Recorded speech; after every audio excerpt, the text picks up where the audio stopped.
여러분 5절에 이 말씀 내 죄사함을 받았느니라 하는 말과 일어나 걸어가라 하는 말 중에 어느 것이 쉽겠느냐. 여러분은 내 죄사함을 받았다가 쉽다 1번, 2번 걸어가라는 말이 쉽다 2번. 1번입니까? 손 들어보세요. 1번. 2번. 이 말씀을 이제 제가 왜 말씀을 드리냐면 이걸 잘 모르겠다는 사람이 있어서 얘기하는 거예요. 그렇죠. 이게 딱 보면 죄사함을 받았다 하는 말이 쉽죠. 그건 눈에 안 보이잖아. 그거 누구한테 증명이 안 돼. 그러니까 이 말이 쉬워. 근데 일어나 걸어가라 중풍병자한테 어렵잖아요. 이거는 만약에 그게 안 이루어지면 어떡할 거예요. 예수님이 그 말씀이에요. 알겠죠? 죄사함을 받아내라 하는 말이 더 쉽다. 이 바리새인들과 서기관한테 하는 말이었어요. 자, 오늘 2절에 보면 침상에 누운 중풍병자를 사람들이 데리고 오거늘 중풍병자라는 말이 나오는데 지금으로 말하자면은 뇌경색 증상, 마비된 사람, 그죠? 누워서 일어날 수 없는 그런 증상자를 중풍병자라고 하잖아요. 뇌졸중자 이렇게 지금 중풍병인데 이제 이때 당신 용어가 없으니까 이런 증상이에요. 그러니까 평생 움직일 수 없는 마비로 누워 있는 자예요. 뇌경색 이런 식으로 데리고 왔어요. 예수께서 그들을 보시고 믿음을 보셨다고 하셨어요. 근데 이제 유대인들은 공동체 그 정체성이 뚜렷해요. 공동체. 그러니까 우리처럼 각 개인의 이런 게 아니라 이 공동체에 대한 그 개념이 뚜렷한 그 유대인이기 때문에 아마 이 공동체의 문제 이 사람일 거예요. 왜냐하면 누운 병자를 사람들이 여기에서 좀 웃지 못할 이제 넌센스가 나와요. 어느 성경에도 친구란 말이 없는데 우리는 설교를 들을 때 친구들이 데리고 왔다. 저도 이때까지 그렇게 생각했어요. 근데 목사님이 이제 마태복음, 마가복음, 누가복음을 다 보라고 하셔서 그걸 보고 있는데 친구라는 그런 게 없어요. 사람들이라고 나와 있어요. 친구면 당연히 친구니까 의리로 막 이렇게 할 수 있지 않았겠어요? 근데 친구라는 개념이 아니라 그 공동체 사람들이라는 얘기예요. 그게 누가복음, 마가복음 다 그렇게 기록이 돼 있어요.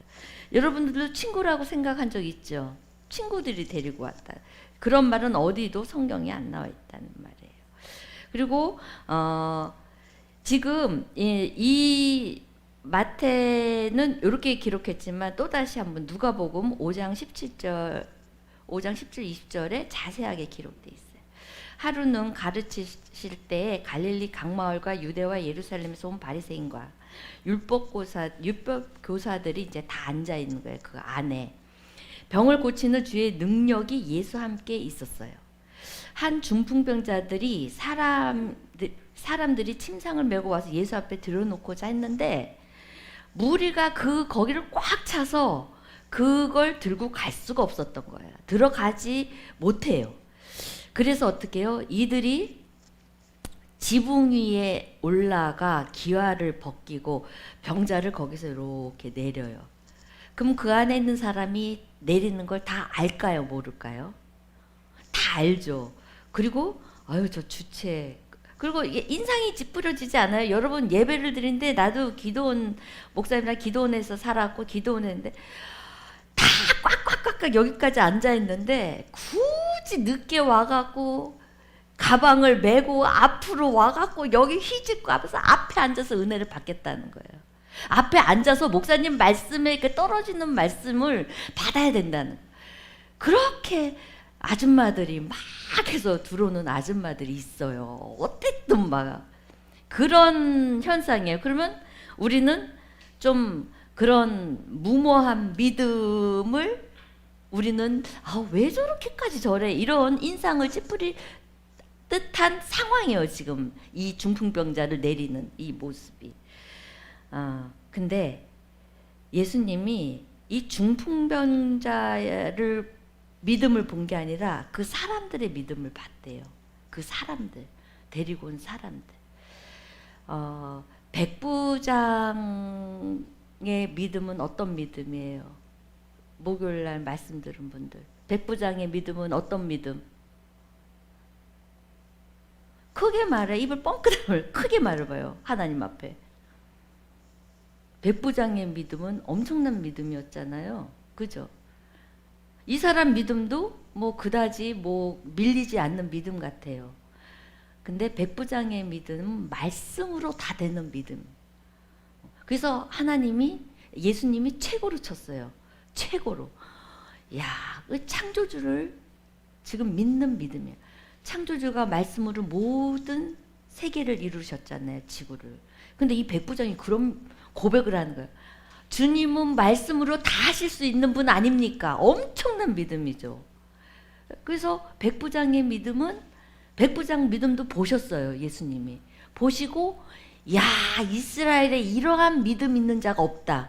말씀으로 다 되는 믿음. 근데 말씀으로 다 되는 믿음을 백부장이 믿음이 가졌는데 누가 고침을 받았어요? 종이 고침을 받았어요.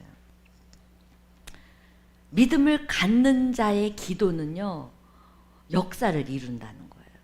근데 오늘 이 친구들의 믿음을 보셨다는데 이 친구들의 믿음은 무엇일까요, 그러면? 백부장의 믿음은 아주 큰, 정말 하나님이 이스라엘 중에 이런 자를 못 봤다는 그런 정도의 칭찬을 아끼지 않은 믿음이었는데, 이 사람들의 이 믿음은 무엇이었냐는 거죠. 이 사람들의 믿음은 긍휼을 가지고 있는 믿음이었어요.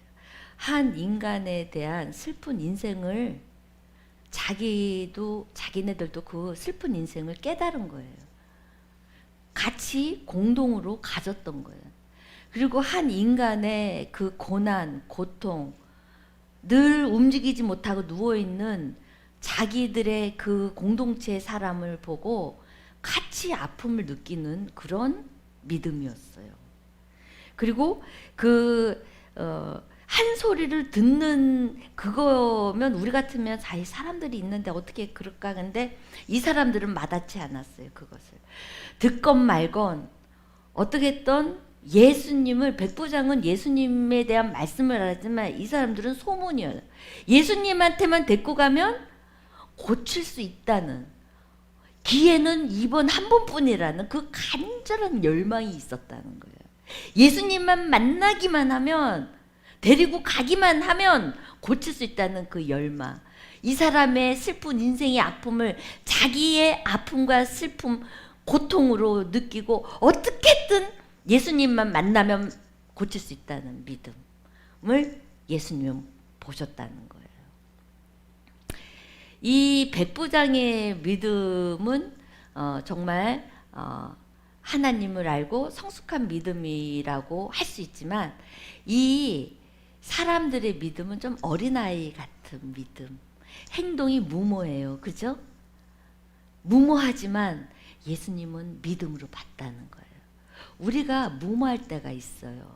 물론 20일 단일 기도에 나가서 기도만 하면 이 기도는 응답될 거야 하는, 어떻게 보면 어린아이 같은 그런 믿음일 수 있고 무모한 믿음일 수도 있어요.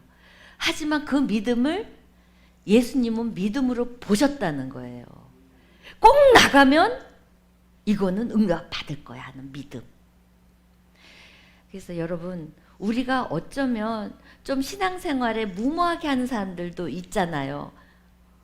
이렇게 해가지고 나는 하나님 앞에 막 무모하게 헌금도 하고 무모하게 또 막 이렇게 철야 뭐 기도원 가가지고 왜 저렇게까지 저렇게.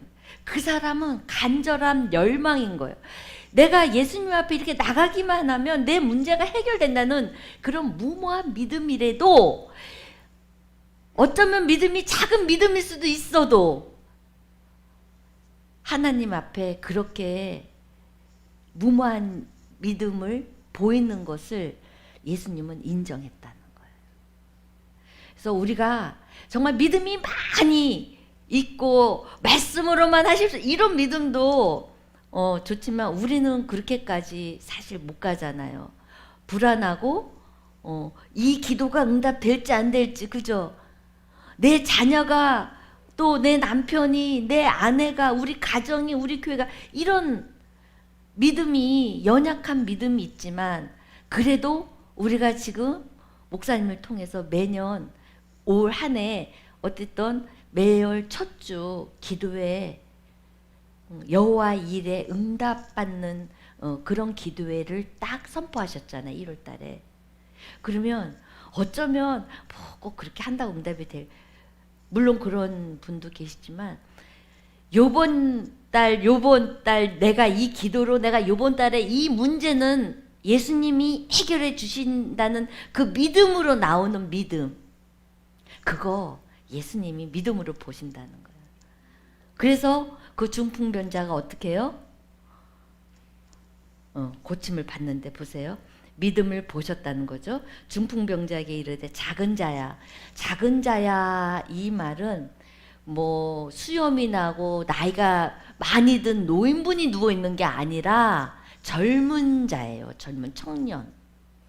그러니까 그 청년이 언제부터 뭐 누워있는지는 모르겠어요. 그렇지만 지금 누워있는 그 안타까움에 이 공동체는 그게 아픔이었어요. 자기들 아픔. 우리 공동체가 누군가 아픔을 당할 때 그 마음이 오잖아요. 그럼 같이 나가서 오늘 한 집사님의 그 간증 오전에 하는 그 아픔, 그 눈물, 물론 뭐 하루 종일 금식하면서 기도하는 그런 큰 믿음은 아닐지라도 그 안타까운 그 기도가 응답이 된다는 거예요. 그래서 오늘 그걸 간증을 들으면서 오늘 이 말씀에 더 확신이 오는 거예요. 저한테. 아, 이런 그 긍휼의 마음에 그 마음을 주님은 보신다는 거. 우리가 긍휼을 가는 거예요. 그래서 이 우리 공동체가 그냥 묶여진 공동체가 아니에요, 여러분. 이 공동체를 통해서 복을 받아요. 그게 하나님의 축복의 통로로 만들어 놓은 거예요, 이 교회 공동체가. 그래서 함께 중보하고 기도할 때 역사가 일어난다는 거죠. 물론 혼자서 열심히 기도해도 이루어져요. 하지만 계속 성경에 보면은 병든 자리에서 기도를 간구하는 장로들, 뭐 모든 그 중보기도의 팀들이 있잖아요. 그래서 여러분 홀로 신앙생활하면서 홀로 자기의 모든 문제를 끌어안고 오픈하지 않고, 어려운 문제가 있는데도 오픈하지 않고 끙끙 혼자서 그러면서 아유 하나님은 없나 보다, 내 기도는 이러지 마시고 드러내서 공동체에 함께 기도하고 열심히 주님 앞에 이 무모한 믿음으로 나아갈 때, 그죠? 이런 역사가 일어난다는 거예요. 그래서 작은 자야 안심하라, 내 죄사함을 받았느니라. 이 말은 의도적으로 하셨어요. 왜냐하면 누가복음 5장 17절 20절 한번 볼까요? 여기 17절에 누가 앉아 있어요? 바리새인과 율법교사가 앉아 있어서 의도적으로 죄사함을 먼저. 이 마태복음 2장 이제 9장 2절 말씀으로 이제 예수님이 드디어 공생의 오픈을 알리는 말씀이라 여러분 이게 굉장히 중요한 말씀이에요. 왜냐면은 그 갈등이 시작된 종교인들과의 그런 문제도 있지만 2절에 보면 다시 가서 마태복음 9장 2절에 봐서 중풍병자에게 이르시되 하면서 여기에 단어가 하나 빠졌대요. 우리나라는 번역이 안 됐는데 다른 데 보면 다 이게 번역이 돼서 보라라는 말이 있어요. 예수님이 공생애를 시작하고 자기의 권능을 나타낼 때 쓰는 말이에요. 보라 이런 말이 헬라어로 이거는 드디어 내가 권능을 나타내겠다 하는 말이 우리나라 성경에서는 빠졌지만 이게 원어에는 들어가 있대요. 그래서 예수님이 드디어 공생의 첫 시발점으로 알리는 이 첫 번째 말씀이에요, 이게. 그래서 여러분 이 백부장의 믿음도 보셨고 또 이 사람들의 무모한 정말 믿음도 지붕을 뚫고 들어가서 그거 달아내서 예수님 앞에만 앉으면 역사가 일어난다. 중풍병자가 일어난다. 병고침을 받을 수 있다는 이런 믿음을 가진 어떠한 믿음이든 우리가 예수님 앞에 믿음과 신뢰로 나온다면 이제 하나님의 권능 권세의 역사가 일어난다는 그 말씀이 선포되는 첫 말씀이라는 거예요. 이 말씀하면서 죄사함을 받았느니라 하니까 서기관이라. 왜냐하면 죄사함은 누가 줄 수가 있어요? 하나님이 줄 수 있어요. 근데 죄사함을 받았다. 3절이 그러잖아요. 어떤 서기관이 속으로 이 사람이 신성모독한다. 저거는 죽여야 한다가 시작된 거예요. 이게 첫 말씀으로. 그래서 그러면서 이제 4절, 6절 이제 다 이제 오늘은 핵심은 죄사함으로 이 중풍병자에 대한 이 문제를 풀려고 하는데 그러면 시간이 너무 멀고 여러분들에게 큐티 말씀 2절에서 어떠한 믿음에도 예수님 앞에만 나오면 해결된다. 여러분들도 이 큐티 말씀, 이 말씀 붙들고 나에게 있는 문제들, 상황들, 이런 상황들을 긍휼한 마음을 갖고 여러분들이 예수님 앞에 나와서 기도하는 여러분이 되시기 바랍니다. 그러면 우리 교회 올해 진짜 또 2월 한 달, 이 한 달을 여러분들이 거뜬히 승리하면서 이겨낼 수 있을 거라 저는 믿습니다. 그 역사가 일어날 줄 믿습니다. 그때 또 간증이 또 나오시면 2월달 한다. 오늘 초하루 예배는 꼭 하나님이 드리라고 했거든요. 이방인이 뭐고 다 와서 내 앞에서 드리라고 했는데 이 기도를 기점으로 이번 한 주간 여러분 어떤 문제가 있습니까? 나와서 기도하세요. 기도하세요. 오늘 말씀이 떨어졌잖아요. 와서 기도하면 내 앞에 나오면 해주겠다. 믿어지십니까? 아멘. 예, 기도합시다. 내용은 은총 입어.